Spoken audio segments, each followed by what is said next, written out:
একবার এক ইঁদুর লক্ষ্য করলো যে তার বাড়িতে ইঁদুর মারার ফাঁদ পাতা রয়েছে।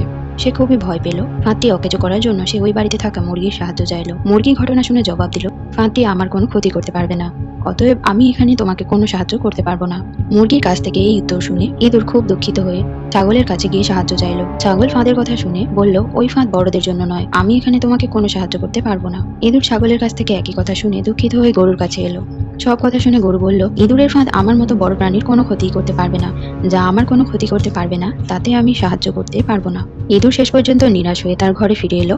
রাতের বেলা বাড়ির কর্ত্রী অন্ধকারের ভিতর বুঝতে পারলেন যে ফাঁদে কিছু একটা ধরা পড়েছে। অন্ধকারে ফাঁদের কাছে হাত দিতে উনি হাতে কামড় খেলেন এবং দেখলেন ফাঁদে ইঁদুরের বদলে সাপ ধরা পড়েছে। তার চিৎকারে কর্তার ঘুম ভাঙল। তাড়াতাড়ি ডাক্তার ডাকা হলো।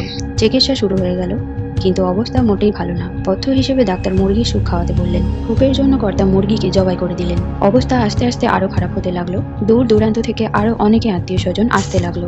বাধ্য হয়ে কর্তা ছাগলকে জবাই করলেন তাদের আপ্যায়ন করার জন্য। আরো ভালো চিকিৎসকের জন্য অনেক টাকার দরকার হতে লাগলো।